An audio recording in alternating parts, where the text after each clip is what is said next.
Olhos d'Água, de Conceição Evaristo. Este livro de contos de 2013 traz 15 narrativas que tematizam a vida de homens e mulheres, crianças pretas, pessoas pretas que vivem nesse nosso Brasil urbano diante de contextos de desigualdade, violência, abusos, criminalidade, enfim, uma narrativa que traz os ecos de uma sociedade marcada pelo racismo, marcada por herança escravocrata, a condição da marginalidade e as maneiras que essas pessoas se encontram para sobreviver diante das relações de família, de amor, enfim, sociais.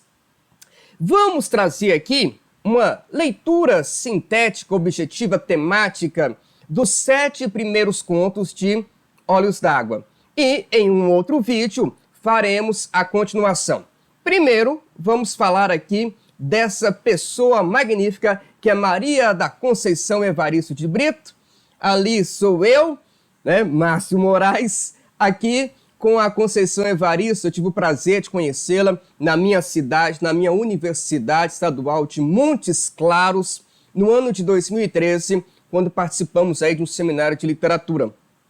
A Conceição Evaristo nasceu em 1946, mineira de Belo Horizonte, passou a sua infância numa favela de BH.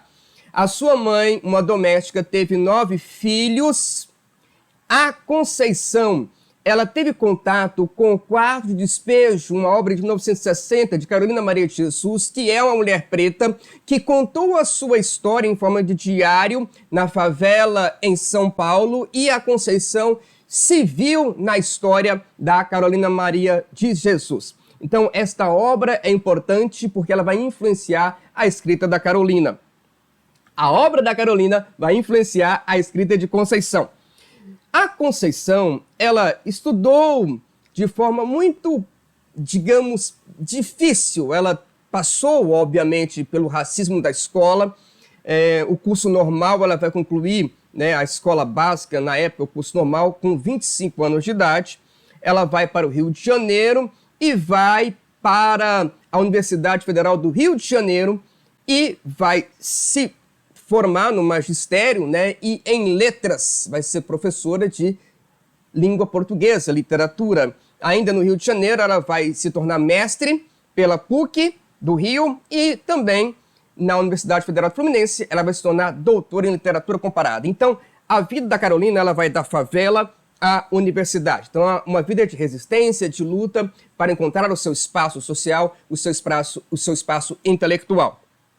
A Carolina, ela fez parte, na década de 80, do grupo Quilomboge de Belo Horizonte, que trazia a representatividade das pessoas pretas, né, das pessoas negras, das pessoas pretas na literatura, na arte e de forma social. Nós temos o Luiz Silva e o Oswaldo de Camargo, eles tomaram a frente desse grupo e propuseram, né, se tornaram aí os diretores, os organizadores dos Cadernos Negros, né, que teve outras versões anteriores, mas o grupo Quilomboge passou a assumir aí os Cadernos Negros, que trazia a produção de pessoas pretas, e a Conceição Evaristo, gente, se eu falar Carolina aqui, é Conceição, tá? É porque eu tô com a Carolina na cabeça aqui. Mas a Conceição, então, a Conceição Evaristo, vai fazer parte aqui desse grupo e vai publicar nos Cadernos Negros a sua literatura. Os contos que nós vamos trabalhar aqui, muitos deles foram publicados nos Cadernos Negros.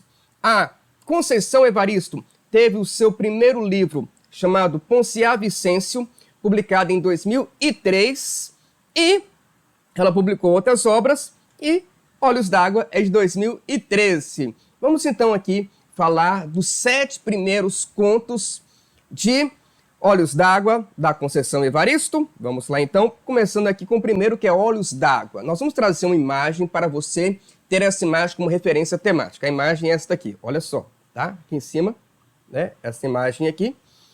Olhos lacrimejantes, Olhos d'Água. Vamos lá. O conto tem uma voz narrativa feminina em primeira pessoa, traz o mote: de que cor eram os olhos da minha mãe? A partir desta pergunta, a voz narrativa feminina vai tentar buscar qual era a cor dos olhos da mãe. E ela passa por um drama porque ela não consegue se lembrar. E na medida que ela vai fazendo esse exercício de lembrança, o conto vai trazendo para nós temas ligados à família, relação da mãe com as filhas. E nós vamos ter como que era a relação afetiva, a memória afetiva dessa filha com as suas irmãs, com sua mãe.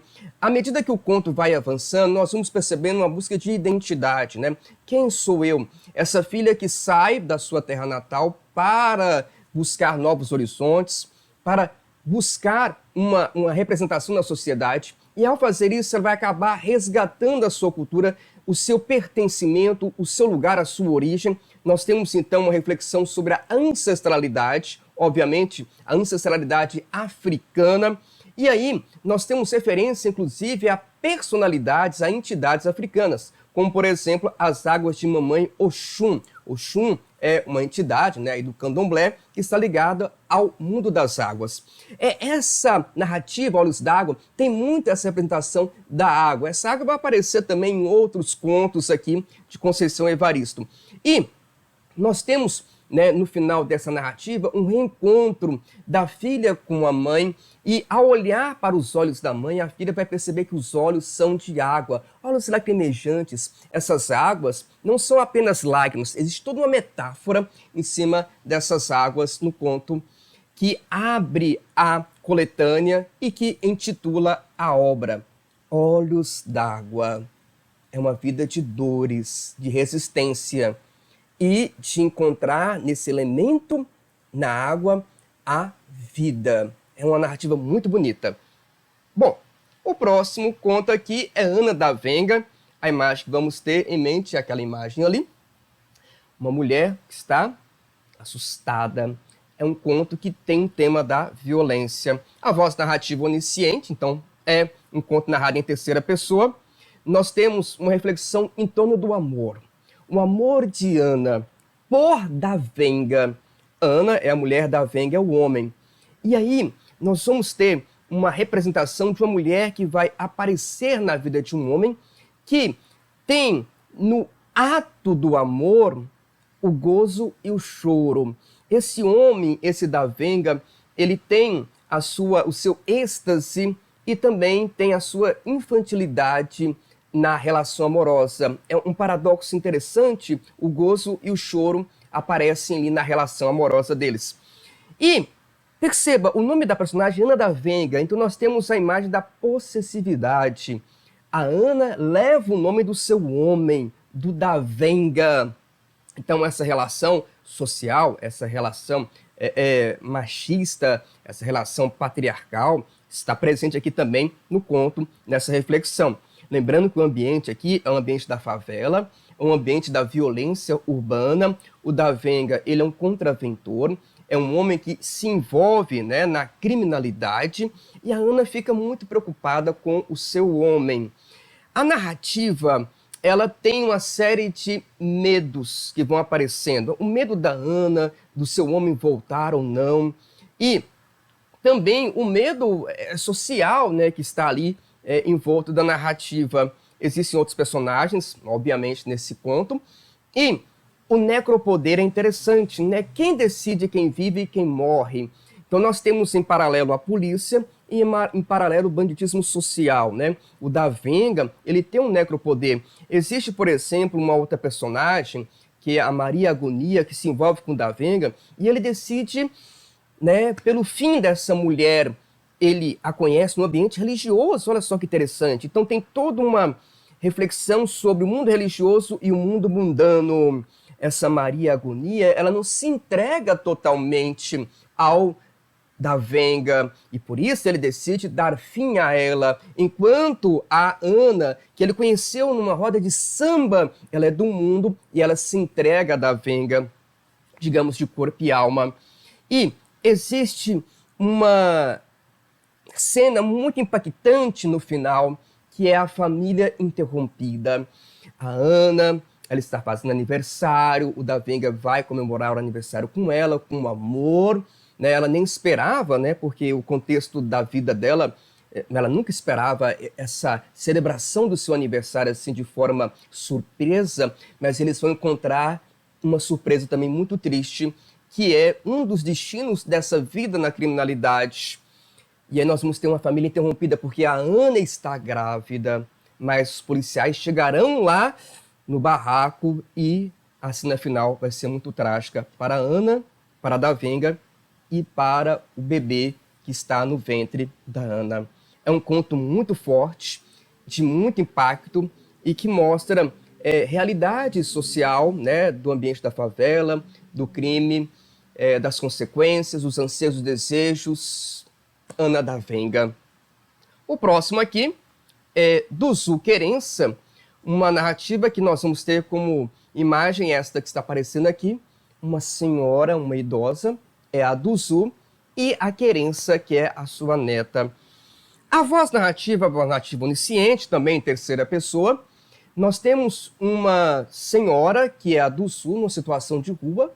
Então ela abre a narrativa numa situação de rua, passando fome.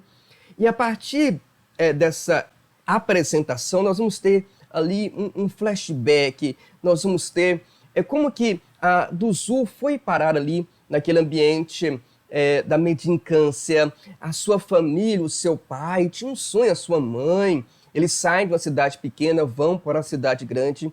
A Duzu poderia estudar, ela poderia ser alguém na vida. E aí nós vamos ter a imagem da criança, né, da menina preta, nova, que vai começar a se lembrar dos seus sonhos, se lembrar da sua família. E ela, bem novinha, vai para uma casa ser faxineira, mas na verdade era um prostíbulo.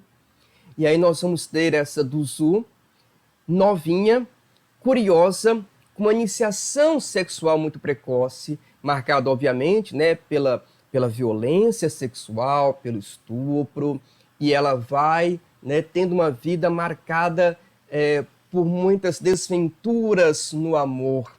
A Duzu, ela vai ter vários filhos, vários netos, ela se lembra com carinho de alguns, né, como por exemplo o Tático, que é um neto que vai se envolver no mundo da marginalidade, no mundo da criminalidade e vai ser assassinado. Então essa relação do destino do crime é um tema bem recorrente aqui em Conceição Evaristo, né?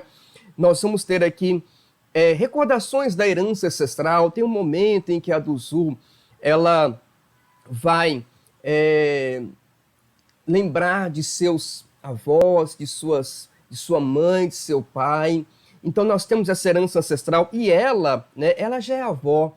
E essa herança vai passar para a sua neta, inclusive de forma até um pouco mística. Nós vamos ter a Duzu preparando a sua roupa para o carnaval, mas já num acesso de loucura, e ela vai ter um fim trágico. A morte da Duzu, ela vai chegar à sua neta Querença, quando a neta tinha acabado de chegar da escola. É interessante porque Duzu Querença, nós temos ali no título um hífen, né? No título um hífen. Então nós temos uma ligação entre a avó e a neta. Então, o que a avó queria na sua infância? Qual era o sonho dos seus pais? Que ela fosse uma moça que estudasse. E ela, de certa forma, conseguiu passar essa herança do estudo para a Querença. Duzu Querença, o que eu quero? O que eu anseio? Mudar a realidade. A realidade que passa de geração em geração. Então, a menina Querença, ela vai se ligar à avó através da ancestralidade, das raízes africanas e tudo queira que ela consiga mudar a sua vida, que ela tenha um outro destino que não a da sua avó. É uma narrativa muito bonita também. Agora vamos falar de Maria, que para mim é uma das mais fortes. A imagem é esta, olha só essa imagem muito forte, né? Nós temos uma mulher que ela está cheia de hematomas, segurando ali uma sacola. Essa é a imagem que nós vamos ter. Então nós temos uma voz narrativa onisciente, também terceira pessoa. A Maria, ela é uma doméstica, ela está na casa de uma patroa que tem fartura e os restos vai para a doméstica. Então essa relação de patrão e empregado, os restos sempre para a doméstica. Ela é mãe solo. A Maria, ela tem 3 filhos, cada um com um homem diferente, que não acompanham ali o crescimento das crianças, é uma vida de miséria. E, de repente, ela se vê num ônibus e ela encontra o pai do seu primeiro filho, começam a conversar. E na conversa aqui do pai, né, ele manda um beijo para o filho, mas logo em seguida tem um assalto, que ele participa também desse assalto, né? Ele é um comparsa. E a Maria, ela não é assaltada. E aí nós vamos ter o justiçamento. As pessoas do ônibus começam a julgar a Maria, que estaria envolvida no assalto. Olha só que loucura. E a Maria, então, vai ter um destino muito triste diante desse contexto social de justiçamento que nem sempre faz a justiça como realmente deveria ser feita. Então, nós temos vítimas sociais, contextos que deixam consequências para a vida de pessoas honestas, trabalhadoras, como a Maria. É uma das histórias mais fortes, né? Vocês podem ver na imagem aí. Nós vamos ter uma cena final de muita violência, tá? No final do conto. E aí nós temos aqui quantos filhos Natalina teve. Interessante prestar atenção no nome da personagem, Natalina, né? Olha aí, uma jovem grávida, marcada também por violências, né? A Natalina lembra Natal, né? Natal, nascimento. Mas quantos filhos ela realmente teve? A voz narrativa onisciente, terceira pessoa. Nós vamos ter o tema da maternidade, né? As dificuldades da maternidade. Ela se torna mãe logo cedo, né? O seu namoradinho, ela vai ter um namorado ali bem cedo, né? O primeiro namorado dela, o Bilico. Ela fica grávida, dificuldades com a mãe, com o pai, como, né, lidar com essa criança. Existe um medo do aborto exercido por uma outra personagem que aparece de forma até supersticiosa na narrativa, essa personagem, né? Ela aparece com recorrência, a Saprachedes, é uma personagem muito temida, como se fosse aquelas figuras que amedrontam as crianças. E nós temos a fuga, né, o medo do acolhimento ou não da família. E essa Natalina, pessoal, vai passar por uma série de dificuldades, tá? Uma série de dificuldades, vai ter vários envolvimentos amorosos aí e vai engravidar, né? O primeiro filho dela, esse, né? Ela vai ter esse filho na maternidade e a enfermeira vai adotar. Então, o primeiro filho dela, ela não tem esse filho para si, né? É da enfermeira. O segundo filho que ela vai ter vai ficar com o pai, né? O Tonho vai assumir a responsabilidade. Existe um contexto para que ela não queira ficar com essa criança e ela vai trabalhar numa casa de família, os patrões não podem ter filhos e ela vai se tornar ali a mãe, né, do filho, né, do patrão. Então a esposa não pode engravidar e ela vai aceitar, né, ter relações com o patrão para engravidar desse patrão e ela vai então, né, entregar esse seu filho para os patrões. São cenas fortes, muito reflexivas nessa narrativa. E por fim, o quarto é um estupro. Ela vai ser estuprada. Ela vai reagir ao estupro, tá? Ela vai ter ali ela vai fazer uma justiça com o seu ato. Ela vai praticar um ato ali, né, de ousadia contra o estuprador. E ela vai ficar grávida. Gente, esse filho, fruto do estupro, é o filho que ela vai querer. Aí você para, nossa, por que ela vai aceitar o filho do estupro? Um filho que não vai ter pai. Um filho que não foi, digamos assim, socialmente planejado, socialmente acontecido, não foi do seu prazer, foi de uma violência. Então o título é bem sugestivo, né? Quantos filhos Natalina teve? Quantos serão os filhos dela de verdade? Então, nós temos o tema aqui do amor autossuficiente. O filho dela, o fruto de uma violência, será o filho só dela. É uma narrativa que requer uma leitura, inclusive um pouco mais profunda, que tematiza, né, essa questão da violência, do estupro e das consequências, obviamente, dessa violência sexual. Quantos filhos Natalina teve? Bom, no fim, ela vai ficar só com um. Ela vai querer só um filho. E para continuarmos aqui, beijo na face, a imagem é esta. Então nós temos aí, né, duas mulheres, então o tema já ficou fácil aí para nós. Uma voz narrativa onisciente, também terceira pessoa, um casamento opressor, né? Nós vamos ter a personagem Salinda, tá? Que é a personagem aqui, ela vai passar por casamento opressor, ciúmes, enfim. Ela tem filhos, ela viaja com esses filhos, ela, né, sofre perseguições do marido e de repente ela vê no circo uma equilibrista, uma mulher se equilibrando na corda bamba E a vida da Salinda é uma vida de corda bamba, até que ela desperta uma relação homoafetiva e ela percebe então que o amor, uma nova experiência amorosa, é o que vai lhe preencher. Então é um conto de uma mãe, né, uma esposa, que de repente vê o amor de outra forma e consegue ver numa igual a verdadeira paixão, a verdadeira relação, o verdadeiro amor, beijo na face, a história de Salinda. E para finalizarmos aqui, Luamanda é uma narrativa muito ampla, muito complexa, tá? Nós temos essa imagem que eu proponho aqui, é mais de uma criança e de uma idosa, né, unidas aí, um coração dilacerado. E aí, vamos lá. Então, faz narrativa onisciente, em terceira pessoa.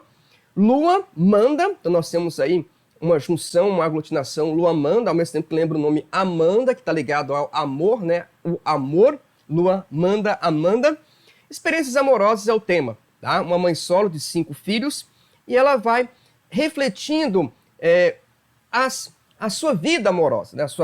A sua infância até a sua idade adulta. É uma mulher com 50 anos, né? Mas não aparenta isso, e nós temos reflexões enquanto a passagem do tempo e alguns questionamentos. São 10 questionamentos que ela faz sobre o amor. Haveria um tempo em que as necessidades do amor seriam todas saciadas? É uma primeira pergunta ampla que ela faz, que ela vai questionando ao longo do livro. Aí nós temos, o amor dói? Ela faz essa pergunta logo que ela mostra a sua o seu primeiro namoro, aquele namoro bem infantil, pueril, a mãe descobre, dá uma surra nela, então o amor dói. Aí logo em seguida nós temos o amor é terra morta, ela vai falar de amor platônico, amor de adolescentes.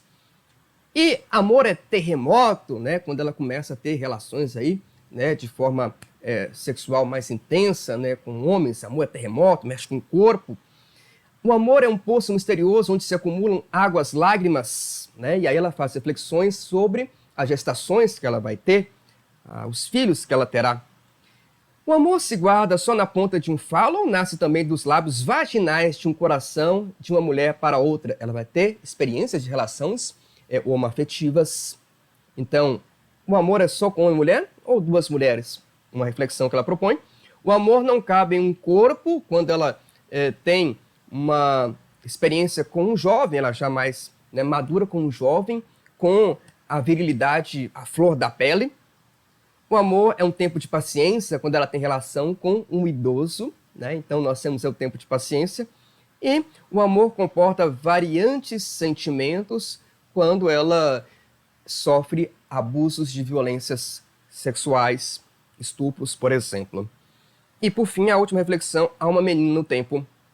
É um conto muito lindo que perpassa então várias instâncias do amor e permanece no coração de uma mulher já madura dentro de uma menina em si. É uma narrativa muito intensa. Luamanda, o amor, aquela que ama, a lua. Tem toda uma metáfora da lua também, tá, gente? A lua aparece em vários momentos. Então, esta foi a nossa reflexão, né, bem sintética, né? Nós fizemos aqui uma leitura apenas temática, né? Nós não aprofundamos aqui no enredo, né? Obviamente esperando que você leia os contos da Conceição Evaristo. Então vamos destacar aqui, ó, nós vimos aqui então Olhos d'Água, né, o tema aí do reencontro da filha com a mãe em busca do reconhecimento do olhar, né, da dor dos olhos. Lágrimas, Ana da Venga, uma história aí de uma mulher com um marido, né, ligado ao banditismo social, um final trágico aí. Do Zuquerença, a avó e a neta, Sonhos aí. Maria, né, também um tema de violência, justiçamento. Quantos filhos Natalina teve, né, os amores, o tema da maternidade. Beijo na face, relação homoafetiva. E Luamanda também, reflexões de amores e questionamentos em tons do amor. Então esses foram os vídeos, esses foram os contos que nós vimos no vídeo de hoje, né, nesse nosso vídeo, né? E no próximo vídeo, na parte 2, veremos aí o Culpa de Cida, Zaita esqueceu de guardar os brinquedos, de Lixão, Lumbiá, Os Amores de Kimba, Ei Ardoca, A Gente Combinamos de Não Morrer e Aiolua, a Alegria do Nosso Povo. Então, se você prestou atenção nos títulos, você vai perceber que a predominância são personagens femininas. Mas há aqui na segunda parte, que nós vamos comentar, alguns personagens masculinos muito importantes. Então este foi o nosso vídeo sobre Olhos d'Água, tá? Acompanhe, né, a parte 2. Se você vai realizar alguma prova, algum vestibular em que essa obra será cobrada, acesse aqui na descrição, nós temos materiais que vão ajudar você nos seus estudos e ampliar a leitura de Olhos d'Água. Eu estou à disposição, eu deixo aqui os meus abraços genuínos.